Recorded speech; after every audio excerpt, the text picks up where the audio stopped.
Okay, Assalamualaikum warahmatullahi wabarakatuh. Untuk video kali ini kita akan teruskan dengan tajuk lukisan oblik. Ia berbeza sikit daripada lukisan isometri, cuma cara lukisannya tu ada sedikit persamaan. Nanti kita akan tengok bagaimana cara untuk kita melukis lukisan oblik ya. Ini adalah pertama sekali sebelum kita meneruskan dengan cara untuk melukis lukisan oblik, kita kena fahami dulu apakah itu konsep lukisan oblik. Kita bermula dengan paksi oblik. Okay. Paksi oblik ada tiga, sama juga dengan paksi simetri. Kita ada paksi menegak, kita ada paksi mengufuk dan juga kita ada paksi surut. Apa yang membezakan antara paksi-paksi ini adalah paksi mengufuk bersudut tepat 90 darjah dengan paksi menegak. Jadi sudut sini adalah 90 darjah. Hanya paksi surut dicondongkan kepada paksi mengufuk dengan nilai sudut biasa sama ada 30, 45 atau 60. Apa perbezaan antara paksi oblik dengan paksi isometri? Paksi isometri, sudut dia antara garisan mengufuk dia mesti 30 darjah. Okey, ini isometri. Tapi kalau untuk lukisan oblik, sudut di sini adalah sudut 90 darjah dan sudut di sini adalah sama ada 30, 45 atau 60. Okey, itu adalah perbezaan dia. Okey, kedudukan sudut paksi surut mempengaruhi gambaran bentuk keseluruhan sesuatu objek. Kalau kita tengok gambar raja di sini, okey, semua ini adalah lukisan oblik. Ini semua adalah lukisan oblik. Yang membezakan dia adalah sama ada sudut dia ni diletakkan di sebelah kiri atau diletakkan di sebelah kanan. Sudut yang kita letak 30 darjah sebelah kiri, jika sisi sebelah kiri ini menampakkan perlu diberi perincian. Okey, perlu diberi perincian pada sisi sebelah kiri. Kalau perlu diberi perincian sisi sebelah kanan, sudut 30 darjah ini adalah di sebelah kanan. Begitu juga dengan sudut 60 dan juga sudut 45. Okey, bukaan sudut yang besar ini digunakan untuk mempamerkan butiran pada permukaan atas dengan yang lebih jelas. Jadi, kalau kita nak lihat butiran yang lebih jelas dari atas, kita guna sudut yang lebih besar. Begitu juga dengan sudut terbalik 60 ini. Ini sama macam yang kita belajar sudut terbalik isometri cuma sudut dia terbalik saja, tetapi konsep dia tetap sama. Mengufuk dengan menegak ini 90 darjah, sudut ni saja 60. Okey, untuk menampakkan hasil yang butiran yang lebih jelas di sebelah atas, kita guna sudut yang lebih besar. Untuk menampakkan butiran sisi yang lebih jelas, kita guna sudut yang lebih kecil, iaitu 30. Okey, itu adalah kedudukan sudut paksi surut yang mempengaruhi gambaran bentuk keseluruhan sesuatu objek. Jadi terpulang pada kita ikut kesesuaian sudut mana yang kita nak pakai. Baik, yang seterusnya paksi oblik. Sudut paksi surut dipilih mengikut kesesuaian. Okey, ini seperti yang saya terangkan tadi. Bukaan yang besar mempamerkan butiran permukaan atas dengan lebih jelas, manakala sudut kecil mempamerkan permukaan sisi yang lebih jelas. Okey, jadi kita guna sudut 60 darjah kalau kita nak lihat empat segi dekat atas ni. Dengan syarat, bukan dengan syarat lah, mungkin sisi yang sini tidak signifikan. Tetapi bila kita nak nampak sudut detail segitiga ini dengan lebih jelas, maka kita condongkan dia dengan sudut yang lebih kecil, iaitu 30 darjah. Okey, konsep bulatan lengkuk dan lengkung untuk lukisan oblik. Okey, yang perlu diingat di sini, bentuk pada permukaan hadapan oblik dilukis mengikut skala penuh dan merupakan bentuk sebenar. Tetapi pandangan sisi dan atas pula dilukis mengikut kedudukan paksi surut. Okey, jadi bulatan ke lengkuk atau lengkung dia tak akan jadi skala penuh pada pandangan sisi dan atas. Yang muka hadapan sahaja ikut ukuran sebenar dan bulatan pada satah surut akan kelihatan dalam bentuk elips. Dan elips ni kita akan bina menggunakan kaedah 4 pusat sama seperti kaedah 4 pusat dalam lukisan isometri sebelum ini. Okay, jadi kena study dulu video isometri baru boleh study video ini. Okay, ciri-ciri lukisan oblik. Pertama, kita kena kenal pasti garisan oblik. Yang mana satu garisan oblik, yang mana satu bukan. Garisan oblik adalah garis yang selari dengan paksi oblik. So, paksi oblik kita tadi 90 darjah dan juga kat sininya 30 atau 60 atau 45. Jadi kita kena pasti mana dulu dia punya garisan oblik dia.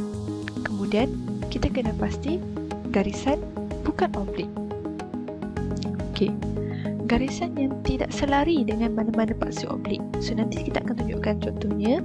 Okey, saya nak belajar kenal pasti sendirilah. Saya nak awak kenal pasti yang mana satu garisan oblik, yang mana satu garisan bukan oblik. Sudut dalam oblik pula adalah sudut yang selari dengan unjuran hadapan. Kita akan gunakan sudut sebenar.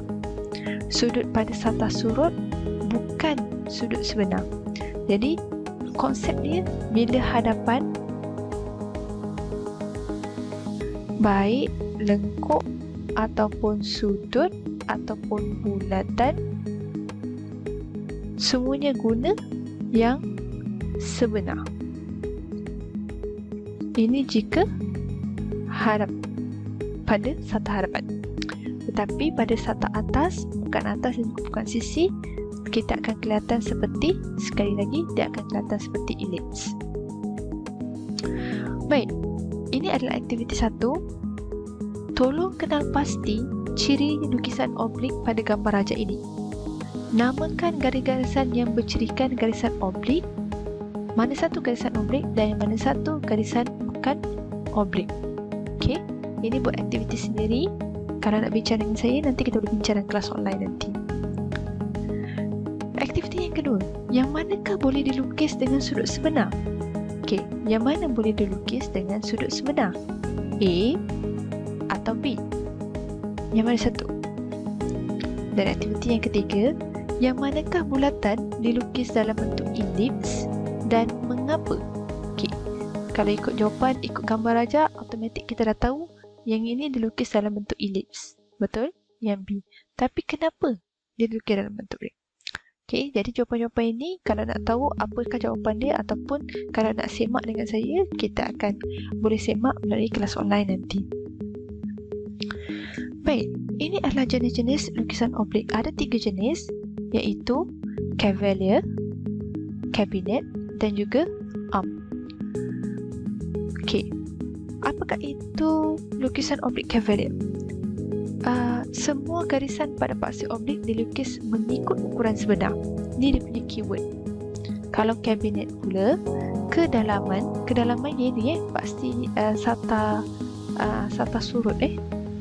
Okey, kedalaman pada paksi satah surut dilukis separuh daripada skala ukuran penuh. That's why kalau sini 60, ini adalah 30. Dan kalau untuk lukisan oblik arm pula, ukuran kedalaman adalah 3/4. That's why kalau kat sini 60, ini sepatutnya adalah 45. Dia lebih panjang daripada kabinet. Cara untuk membina lukisan oblik ada 3, iaitu kaedah kotak, kaedah rangka dan satu lagi kita nak membina lukisan oblik bulatan dengan menggunakan kaedah 4 pusat. Dan ianya sesuai untuk objek oblik cavalier sahaja. Okey, oblik cavalier sahaja. Okey, kita akan teruskan dengan kaedah kotak. Okey, ini tutorial 1 seperti yang saya terangkan. Tutorial perlu buat, kena ikut step by step, kena lukis dan kena hantar di e-learning. Okey, diberi unjuran ortografik. Ini pandangan atas dan ini pandangan hadapan. Seperti biasa. Jadi kita nak lukis lukisan oblik, maka kita akan bermula dengan diberi paksi oblik dan ukuran kedalaman, kelebaran, ketinggian dan bina bentuk kotak. Jadi kalau daripada pandangan atas dan kita tahu lebar di sini adalah 60 dan sini adalah 40. Okey.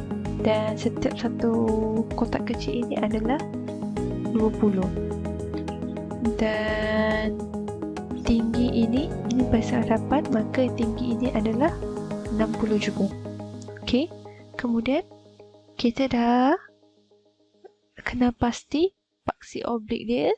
Okey, buat paksi oblik. Kemudian kita buatkan dia punya petak paksi ni.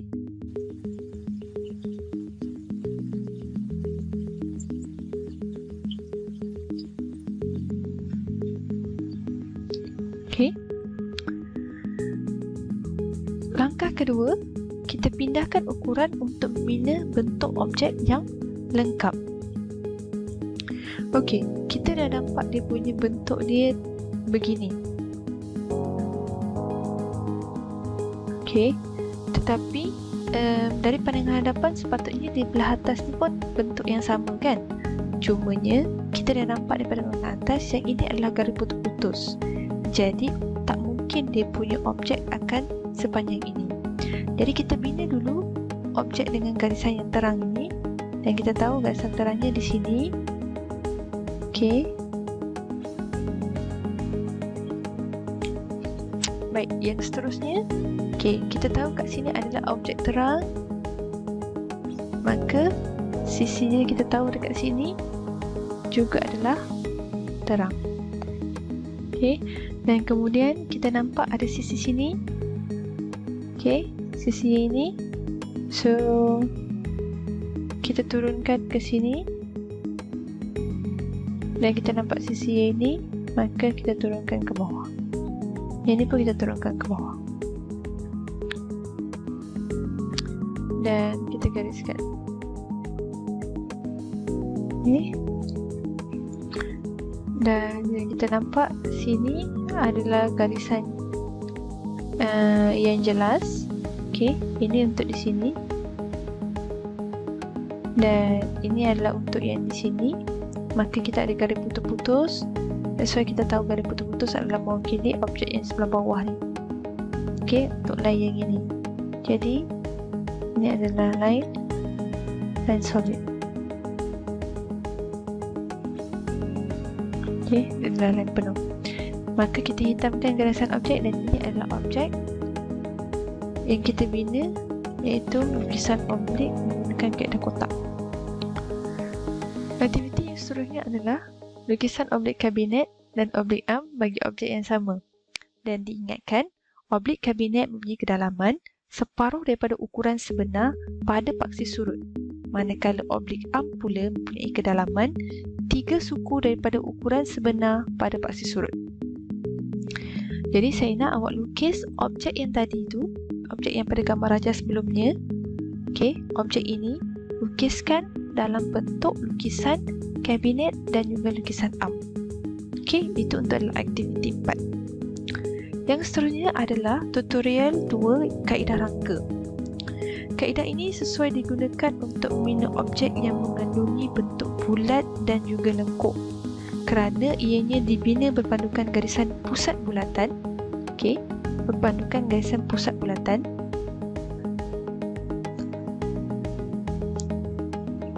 Dan permukaan bulat menghadap ke hadapan dan selari dengan satak uncuran. Okey, ini adalah lukisan ortografik. Ukuran dah diberi. Okey, ini adalah pandangan atas dan ini adalah pandangan hadapan. Okey, langkah yang pertama, kita binakan paksi oblik dan gunakan sebagai pusat bulatan. Jadi paksi oblik kita adalah yang mana? Paksi oblik kita adalah yang ini. Ini adalah 90 darjah dan sini adalah 45. Sini 90 darjah, sini adalah 45. Okey, oleh kerana bulatan ini berada di paksi hadapan, boleh tak kita buat menggunakan ukuran sebenar? Ya, boleh. Jadi, daripada pusat bulatan yang kita bina di sini, okey. Okey, daripada pusat bulatan ni, kita binakan dia punya bulatan dengan berjejari 40, dan yang ini bulatan jejari 60. Di sini pula jejari 30 Di sini adalah jejari 20 dan yang ini adalah berjejari 30. Kita bina bentuk berpandukan garisan tengah dengan mewujudkan butiran yang terdapat pada satah unjuran. Okey. Jadi ini kita dah bina daripada pandangan hadapan.